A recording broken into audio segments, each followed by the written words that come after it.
ఎవడు నీ మాటలు పట్టించుకోవడం ఎవడు లేడు.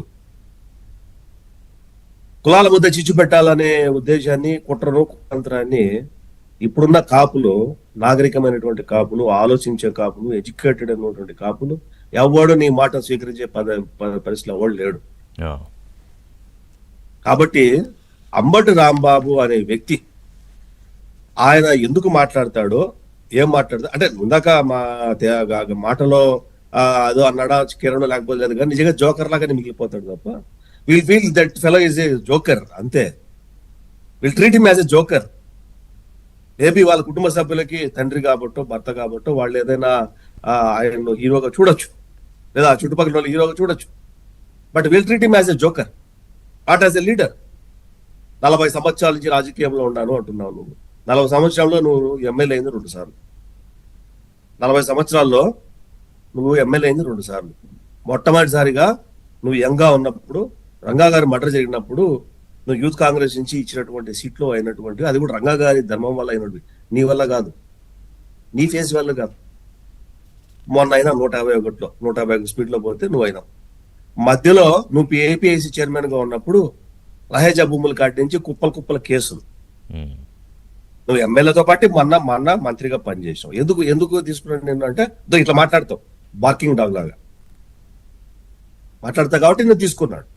నువ్వేదో కంటిన్యూగా ఎమ్మెల్యేనో, నువ్వేదో పేద సామాజికవేత్తనో ఏం కాదు. నువ్వు ఫ్లూక్ లో 2 సార్లు అయినావు.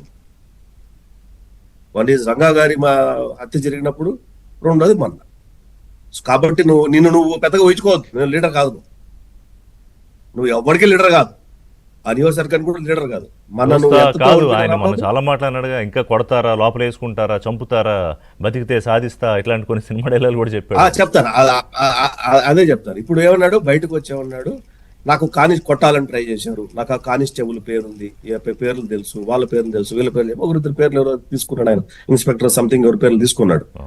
మరి ఇదే నీకంటే పెద్ద స్థాయిలో పనిచేసేటువంటి రఘురామకృష్ణరాజు గారిని తీసుకొని పోయి కట్టేసి కొట్టేసి హెల్తీగా ఉన్న పర్సనాలిటీ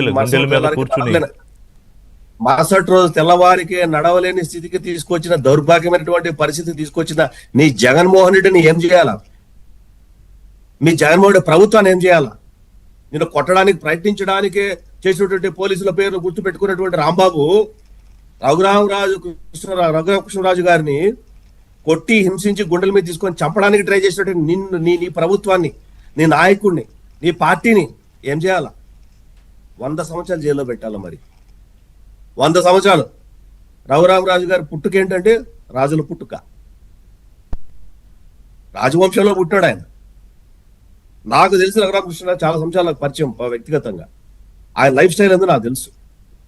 కాబట్టి రఘురామకృష్ణరాజు గారు చెప్పింది అబద్ధం అంట.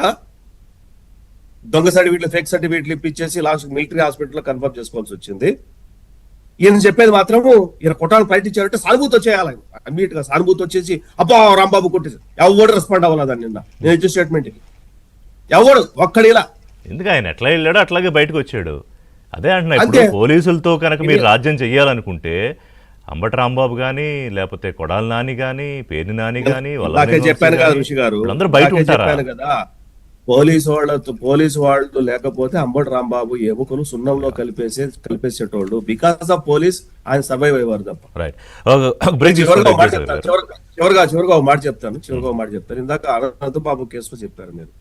అనంతబాబు కేసులో ఒక మర్డర్ చేసి సుప్రీంకోర్టు వరకు పోయి ఎమ్మెల్సీ భార్య కూడా ఆ కేసులో ఉందని చెప్పినటువంటి విషయంలో సుప్రీంకోర్టు కామెంట్ చేసింది ఎవరి మీద చేసింది?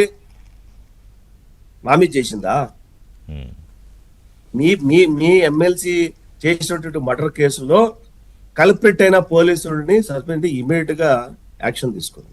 అందుకే కదా ఆయన ఆ రోజు హడావుడిగా సభలోంచి ఆయన పారిపోయాడు, అంతకు ముందే ఆవిడ పారిపోయింది.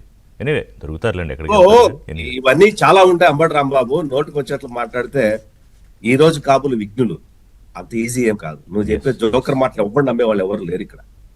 బ్రేక్ తర్వాత మాట్లాడదాం. అంటే కొత్తగా తిరుపతిలో తిరుమలకు సంబంధించి అత్యాధునిక ఫుడ్ ల్యాబ్ కల్తీ వ్యవహారం మీద ఇక ఎవరికి అవకాశం లేదు. అంటే అధికారులు ఏమన్నా కూడా పిచ్చి పనులు చేద్దామన్నా కుదరదు. అలాగే దీన్ని అసెంబ్లీలో సీరియస్గా చర్చకు పెట్టాలని కూడా ప్రభుత్వం భావిస్తోంది. అంటే ఇన్ని తెలిసినా కూడా ఇన్ని డ్రామాలు ఇంకా ఆడుతున్నారు. మరి దానికి ఫుల్ స్టాప్ పెడుతుందా ప్రభుత్వం అనేది మాట్లాడుతున్నారు.